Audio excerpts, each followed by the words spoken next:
Hi friends, welcome back to my channel, Make It Make, where I always try to encourage you, if you can't get it to make, then make it make. So today I was at the grocery store and I saw in the meat aisle that they had this reduced for quick sale ground beef. Now, normally I buy my beef from a farmer that I know, but I mean, when I see beef like this that's on sale, I'm not gonna turn it down. So you gotta kind of strike while the iron's hot. So I went ahead and bought at least like 15 pounds of it. Wait, no, hold on a second. About 10 pounds of it. And I'm gonna can it. So what we're gonna do is can it up. I don't believe that we've done that yet here on this channel. So let's get started. All right. So I'm just gonna take it out of the packaging. Originally, it was, how many pounds is this? 4 pounds at $17.66, and I'm getting it for less than $9. So that's pretty good to me. So I'm just gonna brown it. And you all probably are not gonna see this, but I am gonna have another cast iron skillet here going with some more of the ground beef. Now, here's the thing. If I were to water bath this, of course, I'm going to water bath it for 3 hours.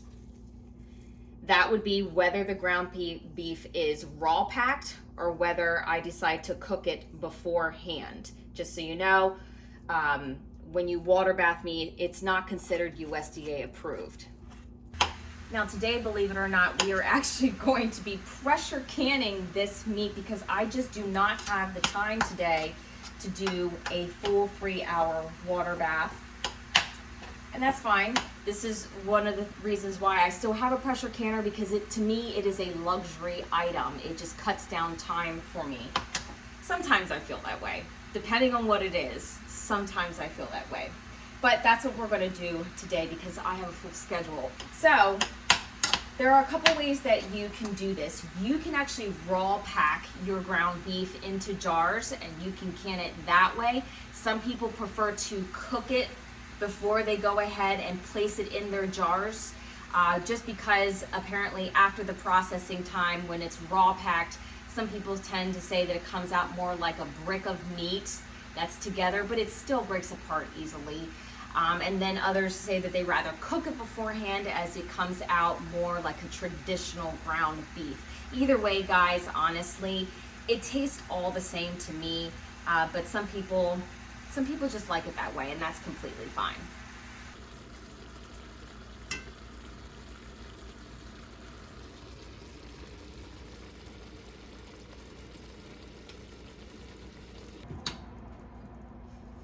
All right, so this is cooked enough for me. I put the other 6 pounds of ground beef in here.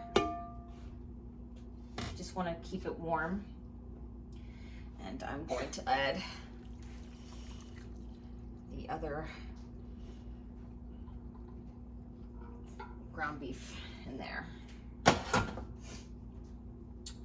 All right,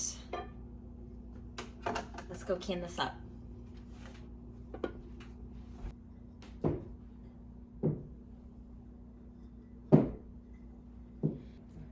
Now, normally what I like to do when I can any type of meat is use a wide mouth jar. The reason being is because after the processing time, the meat normally clumps up, and I usually take a fork to get it out and flake it out, which is completely fine. It's just easier with a wide mouth jar as opposed to a regular mouth jar. But you know, you use what you have. I have all the rest of my wide mouths and one regular mouth. All right, so there's a couple ways to do this when you are canning your ground beef. Especially if you're gonna do it like this. You can just ladle your beef into your jars. And I'm actually going to leave the fat in mine. I like the extra calories for my family. I don't mind If there's fat in it, some people say to drain it. For me, I'm completely fine with leaving in the extra fat. Some people can can it with water if you wish, or with a broth. You could do a beef broth. You really could also do chicken broth, but most people would use a beef broth because it is beef. Also, tomato juice. All right, as I am canning this beef here, I'm not packing it in, just so you know. I'm going to leave about 1 inch of headspace and start moving on to my next jar. Now I know we talked about 1 inch headspace, and again, I said earlier, we're not packing it in. I'm just sort of adjusting, you know, where some of these pockets are here, and that's about 1 inch of headspace right there. Now for me, I'm going to add a teaspoon of salt.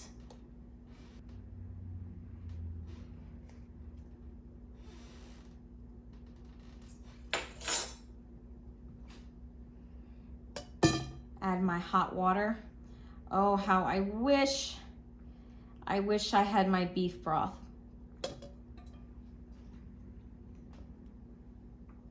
But I'm glad that I added my fat because it took up half the space here.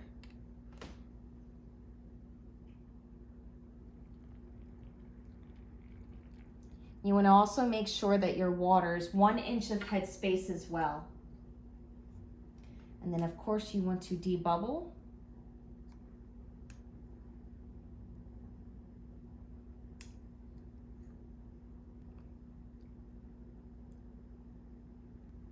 And adjust your headspace after debubbling.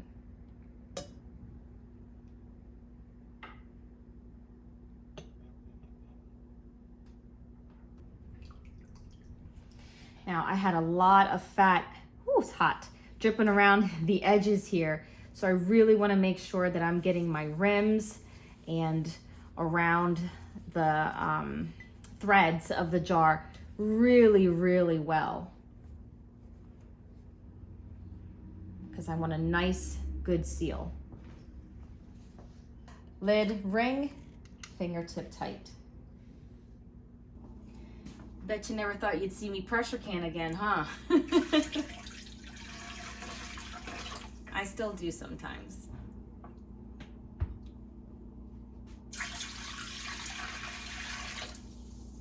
One, two, three, four, 5 quarts and 3 cups of the ground beef. I'm gonna save this for supper tonight and then put in the other 5 quarts in the pressure canner. These are a little bit hot, but I will, gosh darn it, I need to just find a way to show you in this kitchen what the jars look like with better lighting. So I am going to process them for 90 minutes since they're quarts at 11 pounds of pressure. Now I do have a video that teaches people how to pressure can with this exact pressure canner, the Presto pressure canner. I love this pressure canner. It's a fine canner. I say that all the time. It's not ridiculously expensive. It does its job, and that's all that I ask. I don't need a canner that is like $500. I just wanted to do its job and do it well, and this canner does that. I believe it's pretty budget friendly if you live in the United States. The reason why I say that is because of shipping in other countries. But as far as like pressure canners, this is a decent price. All right, I'm gonna start it on high and start building up some of that steam in there. Okay, so our pressure has come completely down and our dial gauge is at a 0. And as I take off the weight off of the venting pipe, there is no steam coming out. So all of these signs let me know that it's okay to open up the pressure canner.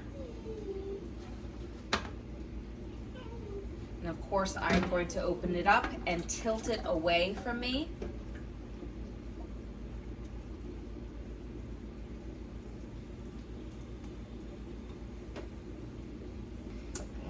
I'm excited. This is the first time I've ever done ground beef.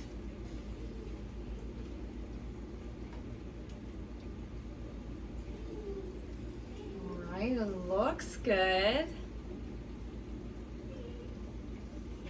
I'll give you all a close-up in just a minute. Ooh, this one's still really bubbly. The headspace looks good. And that's the liquid and the meat.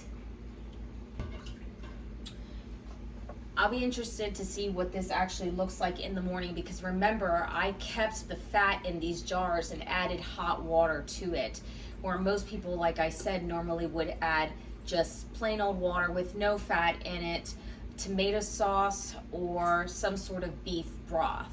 So I think what I'm going to do is allow these to cool down. That way we can have a real look at them tomorrow morning.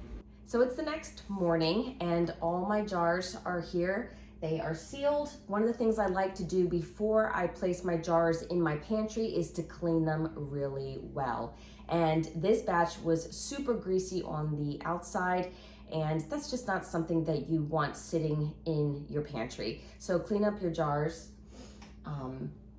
This is what it looks like the next day. This is exactly what I had expected, is that I would have a nice fat layer and the rest of it with like the water.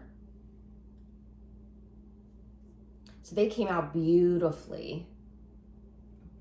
Here's the thing though, I am gonna show you a clip as I was taking the rings off one of the jars. You'll have to excuse me, I almost lost my religion on this one, because I knew what was happening the moment I felt too much tension on the ring on one of these jars. Let me show you. Oh my gosh, if this freaking thing, if this pulls off my lid, I'm gonna be furious.